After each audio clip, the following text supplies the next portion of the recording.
Selamat datang di video review fitur-fitur yang ada di dalam Pragmatic. Kita jalankan softwarenya. Ini home screen ya, atau welcome screen kami. Kami taruh di sini adalah update information atau update history, mencantumkan tanggal dan konten yang kami update secara berkala terus menerus. Bentuk kontennya apa, entah itu skematik ataupun datasheet atau juga buku atau video mentoring, bitmap atau board view ya kalau untuk PC dan laptop gitu. Ada juga hardware solution. Kami memiliki 3 jenis hardware solution. Ada yang berupa bitmap dengan interaktif list yang mencantumkan net name dan komponen-komponen yang terkait. Juga ada auto solution under JPEG dengan line yang otomatis dari software, dan juga ada yang PDF ya, kami publish, kami draw, dan kami publishnya di PDF. Oke, ini mobile phone skematik, tentu nggak asing untuk teman-teman teknisi handphone ataupun teknisi elektronika pada umumnya. Kita coba buka salah satu di Xiaomi ya, kita coba buka Xiaomi, apa yang baru ya. Coba ini ada Mi 12 atau Mi 11 ya. Ini kita ada RF board dan subboard karena skematik layoutnya kami memang pisah ya. Mungkin kalau teman-teman download skematik di mana mungkin akan bingung, kalau sini sudah kami jodohkan satu-satu, tidak mungkin tertukar, dan kami redraw lagi, kami pastikan kembali. Nah, ini untuk mainboardnya ya, layout and schematic for the mainboard untuk di Mi 11 Ultra ya. Kita bisa klik satu sama lain terhubung ya. Kalau kita cari ya, oke, terhubung ke sana. Kalau kita klik di skematiknya juga terhubung ke layout, demikian pula sebaliknya lah. Tuh, kami pastikan ini sudah jodoh, jadi teman-teman tidak perlu mencari jodohnya satu sama lain, tidak bingung ya. Subboard pun demikian, subboardnya kami kelompokkan terpisah. Nah, seperti ini. Selama available kami akan lakukan seperti ini ya. Jadi untuk tipe-tipe tertentu available untuk dipecah atau dipecah, maka kami akan lakukan begini. Subboard ya subboard. Nanti ada RF board. RF board itu juga biasa terpisah untuk handphone-handphone yang tipe kekinian ya. Yang RF boardnya biasanya sih itu 5G board untuk RF yang akan bekerja network 5G, tapi pada umumnya juga ada 4G di situlah. Kita sebut saja RF board, saya nggak menyebutnya sebagai 5G board. Ya, ini berbeda ya antara yang main sama yang subboard, itu skematiknya berbeda, layoutnya berbeda, maka kami pisahkan seperti itu. RF board juga demikian, subboard, RF board. Oke, skematik kami memiliki banyak sekali koleksi dan selalu kami seleksi ulang, selalu kami jodohkan seperti itu untuk memudahkan teman-teman teknisi. Kalau ini adalah bitmap, ya mungkin banyak juga yang sudah tahu ya. Ini akan memandu kita untuk mencari tahu keterhubungan antar titik. Tapi kami tambahkan lagi di sini. Untuk di soket, khusus untuk di soket, kami berikan namanya dioda value. Jadi kami tambahkan, kami kerjakan ulang setiap bitmap ini. Ya, tidak cukup hanya membuat bitmap seperti biasa, tapi kami tambahkan juga nilai diodanya. Tapi ya terbatas soket. Kalau dulu kami kerjakan seluruhnya, bitmapnya berat. Jadi ada yang bilang bitmapnya Pragmatic kok berat ya? Ya karena memang sebetulnya berbeda. Ya dengan ya kalau Anda komparasi sama yang lain gitu berbeda. Karena kami sebetulnya tambahkan yang namanya nilai value dioda. Ya sama seperti ini ya. Nah ini yang warna hijau ini berarti belum ada jodohnya. Dan mungkin saja bitmapnya juga belum match untuk komponen name, sehingga seperti ini. Jadi kalau teman-teman lihat entah produk apapun, saya nggak mau sebut merek, teman-teman cek aja gitu, apakah bitmapnya masih seperti ini. Nah kalau di Pragmatic, kalau yang sudah berwarna merah-merah, nah itu sudah cocok. It's other, kami sudah kerjakan ulang. Ya cukup lama ya, jadi satu bitmap itu bisa antara 3 sampai 7 hari pengerjaannya ya.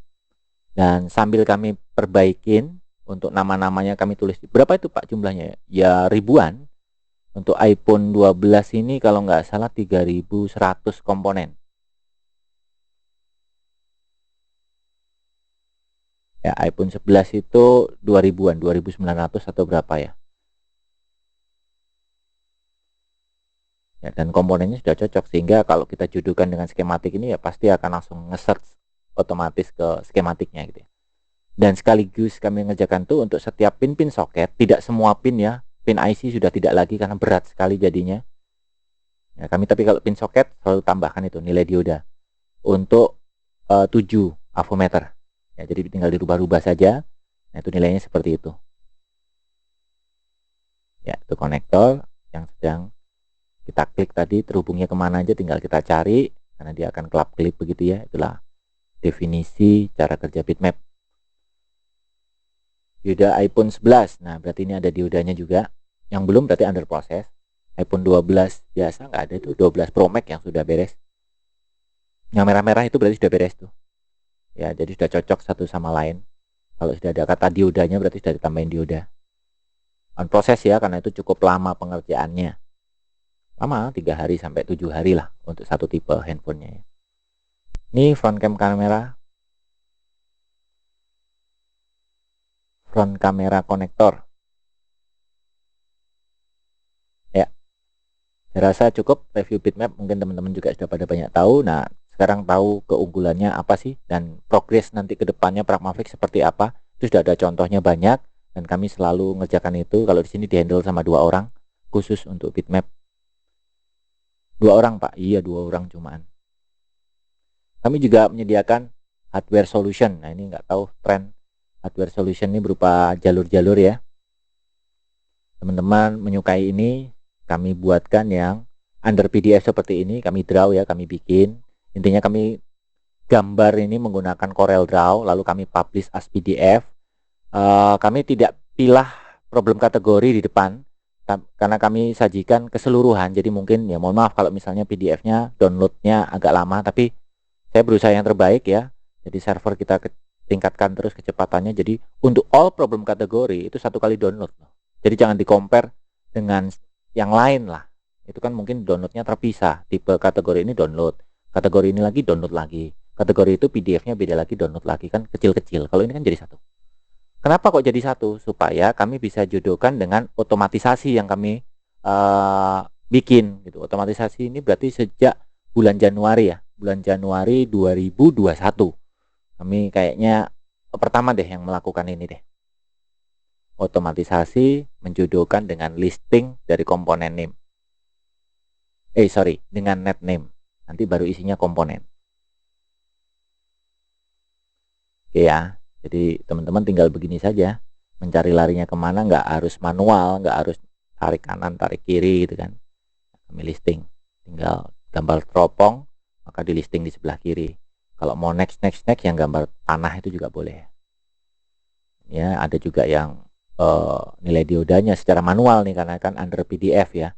Jadi dari Corel kami publishnya di PDF. Oke, tapi ada gininya ya. Ada otomatisasinya, interaktif pad kalau kami sebut. Itu semenjak Januari 2021 kami pionir. Nah, sekarang kami juga pionir semenjak Januari 2022. Ini namanya adalah auto solution. Jadi berbeda dengan yang PDF tadi, ini pada dasarnya gambarnya nggak ada garisnya. Kami nggak menggambar garis di situ, tapi kami memiliki protokol tertentu, tata cara tertentu untuk memberikan garis-garis ini secara otomatis dari software. Dan itu juga sama ya, ada net name. Jadi kalau kita pilih problem kategori misalnya untuk kamera, front kamera seperti ini ya, maka kami tinggal memaparkannya ini urusan kita nih. Ya, teman-teman urusannya sama ini nih. Kalau teman-teman teknisi mau nyervis front kameranya untuk Vivo V15 Pro bermasalah, ya ini. Sedangkan untuk auto solution juga bisa menggunakan ini ya untuk melakukan pengukuran aktif. Kalau mengukur ini ya setidaknya salah satu titik ya. Kalau titiknya kan banyak ya. Misalnya VBAT ya di mana-mana. Tapi setidaknya kami tunjuk satu titik di mana teman-teman bisa melakukan pengukuran baik itu dari power input, VBAT ataupun VPH power dan sejenisnya, VBAT-SYS dan sejenisnya, ataupun output dari power management primary maupun secondary. Dari LDO-nya ataupun dari SMPS-nya kita bisa lihat itu listingnya di situ. Tinggal klik aja lalu diukur. Itu memudahkan teman-teman teknisi untuk mencari titik ukur ya. Ya bisa sih nyari dengan cara manual dengan PDF, nanti dia ke C mana gitu kan bisa. Tapi kalau pakai ini kan mungkin lebih cepat ya. Gitu. Ini apa nih? iPhone XS. iPhone XS. Oke, ya cukup bagus ya gambarnya ya. Ini JPEG loh, JPG ini.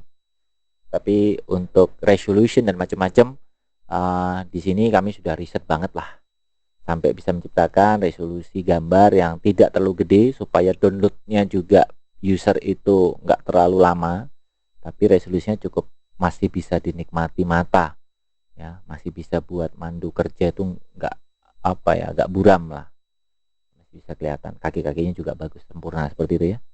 Nah, ini untuk display LCD. Ya, urusan kita, Pak, itu bukan jalur cuma yang disoket, bukan. Jadi kami mencoba mempresentasikan urusan kita kalau sedang menghadapi iPhone XS yang gagal tampil LCD-nya. Jadi sebisa mungkin kami paparkan ya jalur utama LCD-nya itu, baik itu jalur LCD data, MIPI ataupun jalur kontrolnya, lalu tegangan yang dibutuhkan. Lalu juga biasanya kami tambahkan di situ kalau misalnya tegangannya output dari LDO tertentu, nah syarat LDO-nya mendapatkan tegangan apa juga kami taruh situ. Misalnya VCC main kayak apa. Dan kami gambarnya memang di areal situ, nggak di areal yang lain.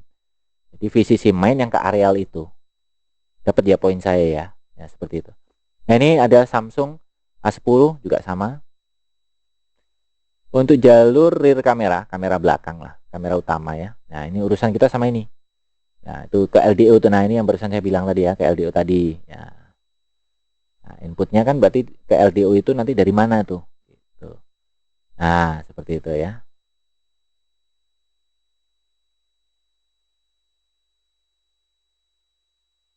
Kemana saja, LDO-nya bagaimana, dari mana, tegangannya dapat dari siapa, lalu ke soketnya bagaimana. Nah, itu yang coba kita paparkan. Jadi teman-teman misalnya nggak mau tahu sama sekali tentang skematik, ya moga-moga dengan panduan ini sedikit terbantu gitu ya. Tapi kalau teman-teman mau tahu tentang skematik, dipadu lagi dengan pemahaman skematik, baca skemanya, ya saya rasa tambah luar biasa ya. Jadi panduan ini akan sangat bermanfaat untuk teman-teman yang belum bisa membaca skematik dengan baik atau tidak mau berurusan dengan skematik, ataupun teman-teman yang sudah bisa, sudah paham, cuman butuh solusi instan karena mungkin waktu adalah uang dan sejenisnya. Lagi pula di sini kan juga ada nilai diodanya ya, untuk 7 mm tinggal diganti-ganti saja. Ya semoga membantu, harapannya begitu. Karena ya kita kerja memang harus cepat kan.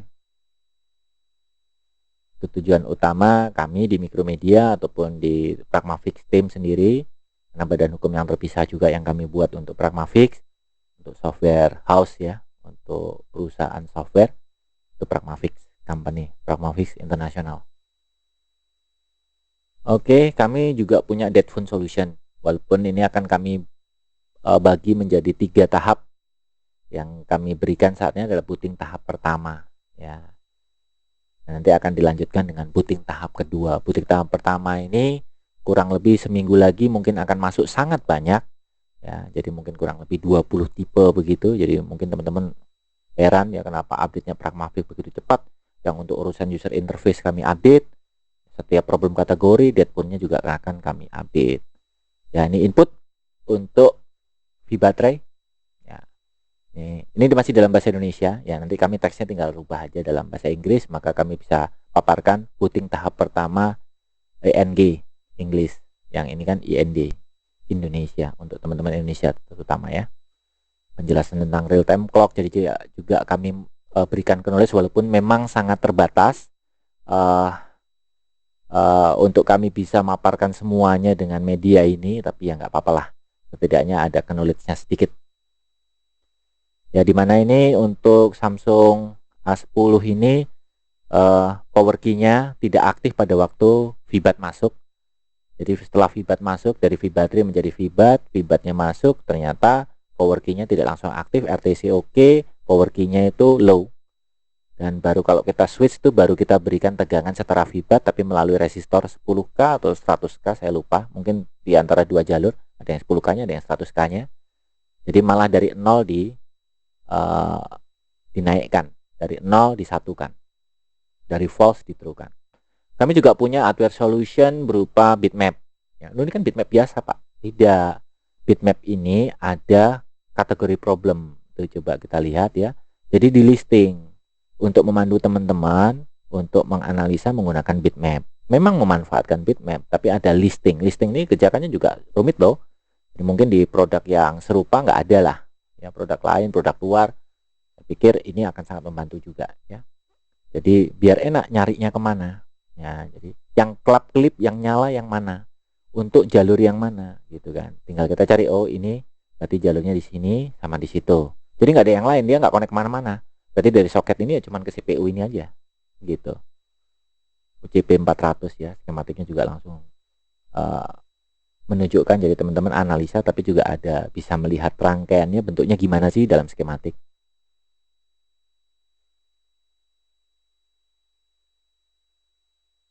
Oke, sayangnya kalau di dalam skematik nggak bisa menunjukkan spesifik ke kakinya ya, karena kan sebetulnya nggak ada penamaannya itu, teksnya juga nggak ada tuh dari kaki. Lalu UME misalnya ya, UME 5000 kaki pin berapa itu tidak ditekskan, yang ada cuma teks nama kakinya saja atau urutan kakinya saja, misalnya A11 A12 terletak di teks yang terpisah, jadi nggak bisa auto search. Apa-apa lah ya, masih bisa cari sendiri lah, intinya komponennya yang itu. Nah, ini mungkin akan kami tambahkan about Yoda mode test. Nanti kami akan tambahkan banyak knowledge yang parsial. Soalnya sebetulnya yang seperti ini mau saya masukkan buku, tapi entah kenapa jarang dibaca. Ya kan? Jadi ya kami taruh di luar ya. Nanti mengenai power supply itu apa sih, ampere meternya bagaimana sih. Ya penjelasan parsial-parsial begitu yang kecil-kecil yang sederhana yang akan mumpung lagi mau analisa pakai hardware solution tuh, nah, teman-teman apa ya itu tadi ya. Nah, itu bisa buka di situ. Bisa ada panduan PDF-nya, kami taruh di situ ya. Kayak tadi, kayak di udah mau tes itu apa, itu bisa kami jelaskan. Yang ini adalah untuk laptop bitmap ya, laptop NPC bitmap atau dikenal juga sebagai board view ya. Kami buka untuk yang MacBook seperti ini. Nah, ini juga kami sudah jodohkan. Jadi teman-teman tidak perlu repot cari jodohnya ya. Tinggal cari MacBooknya Apple apa namanya, MacBook apa, tahun berapa, kayak tadi kan sudah ada tipe mainboardnya, lalu juga ada nama modelnya yang customer tahu,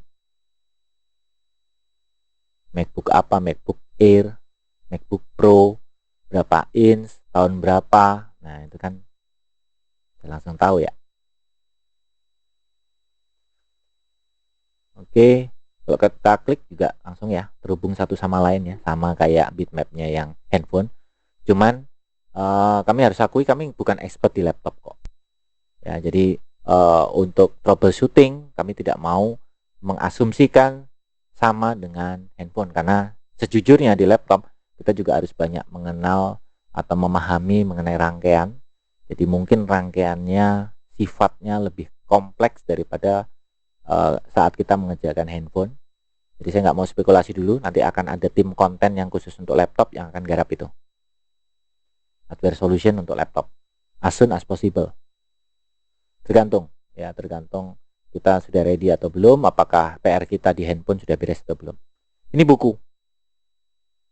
Kalau ini buku ya, buku kami paparkan sedemikian rupa. Ada buku yang dalam bentuk Inggris seperti ini atau bahasa Indonesia. Ada beberapa buku yang ada bahasa Hindi ataupun Farsi ya. Waktu itu ada request Farsi, Persia, cuman nggak populer. Nggak tahu, mungkin penggunanya sedikit juga dari Farsi, dari Persia. Hindi juga kurang populer sebetulnya, enough with English ya sebetulnya ya. Makanya belakangan kami buatnya cuman Indonesia dan Inggris lah. Mungkin ada request bahasa, selama demand-nya ada di sana, penggunanya banyak, kenapa tidak? Kami akan buatkan. Dan buku ini lanjut. Terakhir itu kami buat buku laptop ya. Ini buku iPhone kalau ini. Ya kalau buku ya, bukan hanya untuk troubleshooting, tapi mengasah pemahaman kita. Ya, ada contoh kasus, ada dasar-dasar elektronika dan sebagainya. Ini dalam bahasa Inggris, yang bahasa Indonesia juga ada, teman-teman bisa buka yang bahasa Indonesia.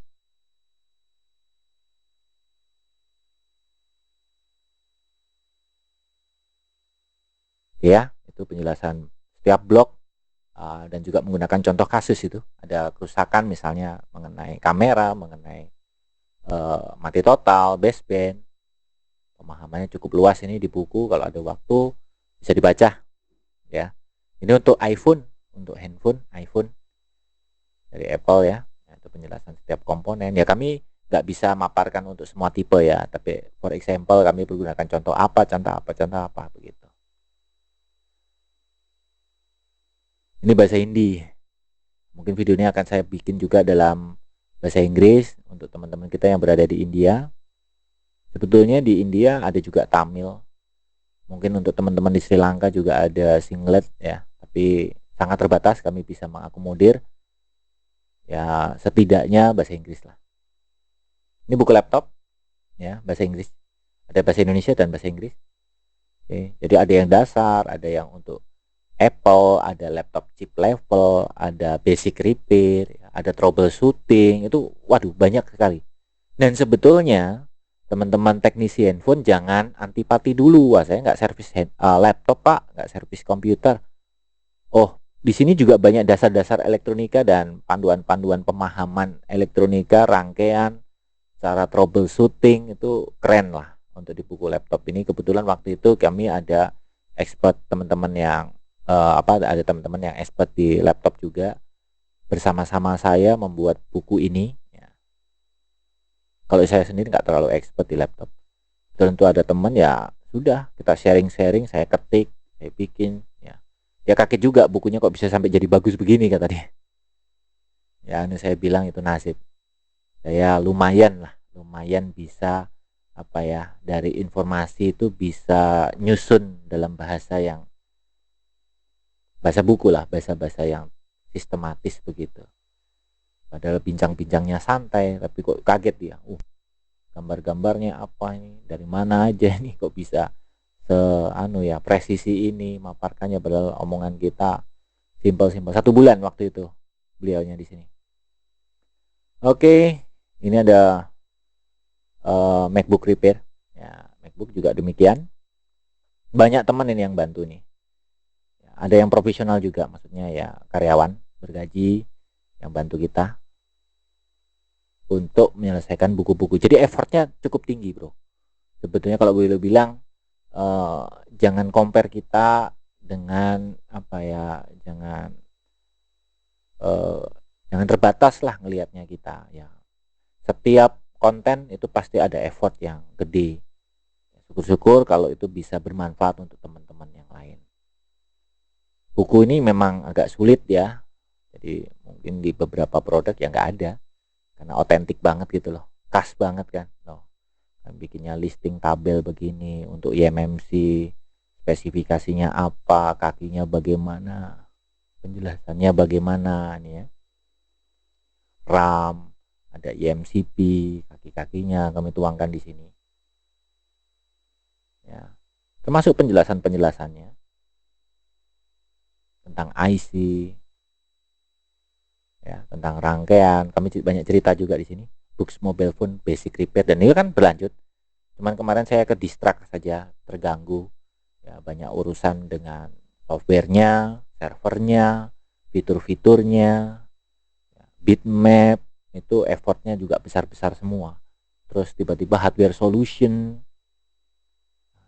ikutan lah, nggak apa-apa lah. Ya, jadi teman-teman maunya apa ya kita ikutin aja lah gitu kan. Tapi nanti pasti akan to be continue. Buku ini passion saya soalnya.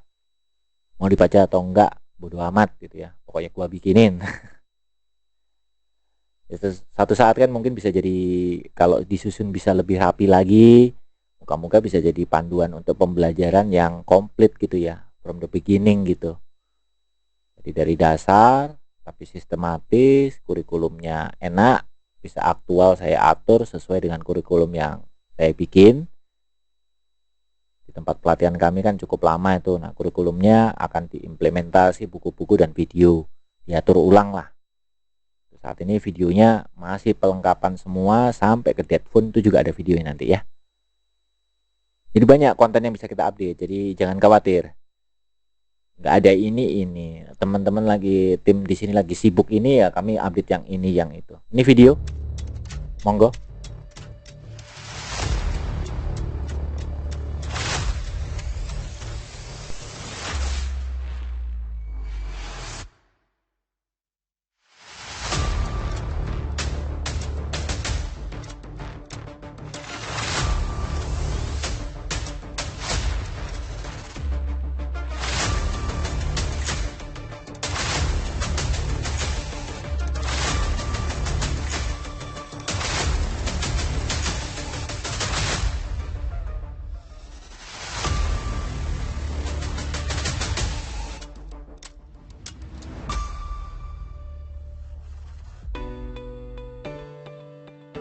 Selamat datang di Pragmatic Mentoring Video, pembahasan mengenai UV box atau UFI box chapter yang kedua. eMMC memerlukan dua buah supply yang disediakan oleh Power Management Unit dalam rangkaian ponsel kita. Tegangan ini masuk ke dalam eMMC melalui pin-pin yang di dalam gambar ini kami berikan warna orange untuk yang VCC dan warna merah untuk yang VCCQ. Prosesor dalam keperluan memberikan perintah, mengatur clock speed, atau men-set ke aktif dan sleep menggunakan pin-pin command, clock, dan reset yang kami beri warna biru muda. Sedangkan komunikasi data antara prosesor dengan eMMC, baik itu read ataupun write, akan menggunakan jalur data 0 sampai data 7 yang kami berikan warna kuning. Untuk additional kapasitor internal LDO menggunakan pin VDDI yang berwarna merah muda. Rangkaian eMMC ini sama, baik itu yang berada di dalam IC eMMC only yang sebelah kiri ataupun IC MCP yang sebelah kanan. Bedanya adalah kaki-kaki yang tadinya di eMMC to NC itu akan dipergunakan di MCP untuk menyediakan fungsi-fungsi RAM. Kali ini kita akan menggunakan beberapa tipe ponsel untuk memaparkan eMMC di dalam rangkaian ponsel secara utuh. Yang pertama adalah Xiaomi Mi 4 LTE. Ini menggunakan eMMC only dengan kemasan 153, baik itu SanDisk ataupun Toshiba yang sering kami jumpai dipergunakan oleh perangkat ini. Sedangkan untuk prosesornya ia menggunakan MSM 8974 package on package ya, jadi support RAM untuk di atasnya prosesor, dan ini adalah kaki yang berada di bawahnya. Kita langsung saja ke jalur-jalur untuk eMMC. Kita lihat, dan apabila kita amati di IC eMMC akan terdapat jalur-jalur yang berwarna abu-abu atau pin-pin yang berwarna abu-abu. Ini adalah pin-pin NC atau not connected. Karena ini menggunakan eMMC only. Fungsi RAM sudah berada di atas prosesor, package on package di atas prosesor. Jadi IC ini tidak diperlukan ada fungsi RAM di dalamnya. Oleh karena itu, di Xiaomi Mi 4 LTE menggunakan eMMC only. Jalur yang pertama adalah VCC dan VCCQ. Ini adalah jalur supply. Siapa yang mensupply adalah IC Power Management Unit U600 PM8941. Untuk VCCQ itu dihasilkan oleh SMPS. Sedangkan untuk yang VCC, nah ini salah ini ya, kita hapus, kita ganti ini VCC. Ini adalah output LDO nomor 20, L20. Tegangannya 2P95, hampir 3 volt. Kalau yang VCCQ 1P8, 1,8 volt. Ya, VCCQ juga dipergunakan sebagai pull up, baik itu untuk jalur komen data 0 sampai data 7 ya, ataupun jalur reset. Itu juga ada pull up dari tegangan 1P8 1,8 volt VCCQ. Kalau resistor clock tidak, dia hanya seri dan fungsinya hanya sebagai fuse, tidak memerlukan pull up. Demikianlah review fitur serta beberapa konten yang ada di dalam Pragmatic. Tentu harapan kami, harapan saya, apapun yang kami kerjakan saat ini, baik itu pengembangan fitur, pengembangan software, server, maupun untuk update konten, untuk tipe-tipe handphone terbaru, ataupun yang belum ada di Pragmatic, dapat selalu bermanfaat, berguna. Buku-buku, video dapat selalu bermanfaat, berguna, baik untuk teman-teman yang sedang belajar, baru belajar, maupun untuk teman-teman yang mungkin sudah menjadi teknisi ponsel dan memerlukan panduan ataupun pendampingan di dalam melakukan troubleshooting lebih cepat, kerja lebih efektif. Demikian dari saya, mohon maaf kalau ada salah kata. Sampai jumpa di video berikutnya. Terima kasih.